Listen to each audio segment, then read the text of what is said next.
What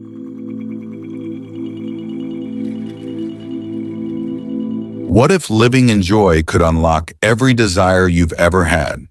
The universe is ready to deliver. Welcome back to Whispers of Wisdom, your go-to channel for audiobooks that transform your life. In parts 1 and 2 of this Ask and It Is Given by Esther and Jerry Hicks, we explored the law of attraction, deliberate creation, and processes to align with your desires. Now, in part 3, we're diving into advanced manifestation techniques, living in joy, and embracing the fullness of life, guided by Abraham. Over the next few minutes, you'll learn to overcome resistance, amplify your power, and sustain happiness, plus a challenge of the week and wisdom nuggets to keep you inspired. So grab a notebook, step into your joy, and let's manifest your ultimate life. Stay with me. This is your path to abundance. Welcome to part 3 of Ask and It Is Given by Esther and Jerry Hicks, where we elevate our manifestation journey to live in joy and abundance, guided by Abraham. In part 1, we learned the basics of the law of attraction and our vibrational nature. In part 2, we explored processes like pivoting and segment intending. Now, in chapters 17 through 22, plus the final thoughts, we'll master advanced techniques, overcome resistance, and embrace a joyful life. Let's dive in to chapter 17, allowing your natural well-being. Abraham teaches that well-being is your natural state, but resistance blocks it. They share a story of a man who struggled with health until he let go of worry, and his condition improved.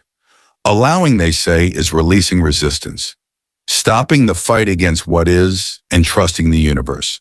Resistance comes from focusing on what you don't want. Owens, they suggest relaxing into the flow of life, like floating down a river instead of swimming against it. For example, if you're upset about a delay, accept it and feel peace. The lesson? Letting go invites your desires effortlessly. Here's a practical step. Next time you feel resistance, like frustration over a task, take a deep breath and say, "All is well." For instance, if you're a student, accept a tough assignment. Ask yourself, can I allow ease? This chapter teaches us to flow with life. Chapter 18. The power of feeling good. The Hicks emphasize that feeling good is the ultimate goal and key to manifestation. They tell a story of a woman who focused on joy, dancing daily, and attracted a loving relationship. Abraham explains that positive emotions align you with the universe's energy, drawing more to celebrate. Feeling good isn't selfish, it's your purpose. They suggest finding things that uplift you: music, nature, laughter, and doing them often. For example, listening to a favorite song for 5 minutes can shift your vibration. The lesson? Joy is the magnet for all you desire. Try this. Spend 2 minutes today on something that feels good, maybe a walk or a laugh, and notice the shift. For example, if you're a young professional, enjoy a coffee break. Ask yourself, what makes me feel good? This chapter inspires us to prioritize happiness. Chapter 19. Overcoming emotional blocks. Abraham addresses overcoming emotional blocks like anger or fear that derail manifestation. They share a story of a man who held grudges, blocking prosperity until he forgave and felt relief, leading to a new opportunity. Blocks are resistance to your natural state, and releasing them clears the path. They suggest the reaching for better thoughts technique.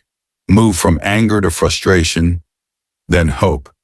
For example, if you're mad about a bill, think, it's a temporary challenge, then I'll find a solution. The lesson? Emotional progress unlocks abundance. Here's a practical tip. Identify one negative emotion, like worry, and reach for a better thought, like things are improving. For instance, if you're a freelancer, shift from stress to work is coming. Ask yourself, what can I feel better about? This chapter guides us to emotional freedom. Chapter 20, amplifying your manifestations. The Hicks teach how to amplify your manifestations by raising your expectations. They tell a story of a woman who asked for a small raise, got it, then aimed higher, and landed a promotion. Abraham explains that as you align with joy, you can handle bigger desires. Your capacity grows. They suggest increasing your goals gradually, e.g., from $100 to $1,000, and visualizing with confidence. For example, picture a dream vacation with excitement, not doubt. The lesson? Belief in bigger dreams attracts bigger results. Try this. Raise one goal by 20%, like from $50 to $60, and visualize it for 5 minutes. For instance, if you're a student, imagine a bigger scholarship. Ask yourself, can I believe in more? This chapter empowers us to dream big. Chapter 21. Living in the Vortex. Abraham introduces the Vortex, a state of alignment where all desires exist.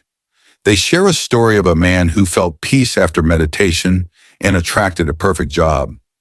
The Vortex is where you're in sync with your higher self, free of resistance, living in joy and expectation. They suggest practices like meditation or appreciation to enter the vortex. For example, 5 minutes of gratitude can shift you in. The lesson: living in this state ensures your desires manifest effortlessly. Here's a practical step. Meditate for 3 minutes today, focusing on peace, and feel the vortex. For example, if you're a young professional, thank your skills. Ask yourself, am I in the vortex? This chapter reveals our true power. Final thoughts. The art of allowing. The Hicks conclude with the art of allowing, trusting the universe to deliver while enjoying the journey. They share a story of a couple who asked for a home, relaxed into faith, and found it unexpectedly. Abraham reminds us that asking is the start, but allowing, letting go of control, brings it to fruition. They encourage living in the now, savoring each moment as your desires unfold. For example, enjoying a simple day can lead to a dream career. The lesson? Allow with joy and all is given. Here's a tip. Enjoy one moment today, like a meal, and trust your desires are coming. For instance, if you're a freelancer, savor a break. Ask yourself, can I let go and trust? This chapter inspires us to receive with grace. Now, let's get practical with our challenge of the week. This week, I challenge you to live in the vortex and allow your desires. Here's how. Spend 5 minutes meditating or appreciating to feel joy. Then let go of one worry, like a financial concern, by saying, it's handled. Why this challenge? The Hicks say joy and allowing manifest your dreams. It's a small step to big alignment. Share your experience in the comments. What did you appreciate and what did you let go of? I'll reply to my favorites. Let's live in the vortex together. Welcome to our Wisdom Nuggets segment, where we share bite-sized insights from Ask and It Is Given to fuel your joyful life. Here are 3 powerful quotes from Part 3. Allowing invites your natural well-being. Takeaway, let go to receive. Feeling good is your greatest power. Takeaway, joy attracts all. Live in the vortex to manifest effortlessly. Takeaway, align with your desires.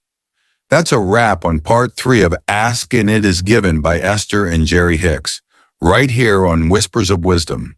You've just learned to allow well-being, feel good, overcome blocks, amplify manifestations, live in the vortex, and trust the universe's delivery. Isn't it liberating to embrace joy? I want to hear from you. What's one desire you're allowing this week? Drop it in the comments. I'll reply to my favorites. If this series transformed your manifestation journey, hit that like button, subscribe, and turn on notifications for more life-changing audiobooks. Share this with a friend who seeks happiness, and follow Whispers of Wisdom on X and Instagram for daily inspiration. Keep living in joy and keep whispering wisdom to your soul. Until next time, ask and receive.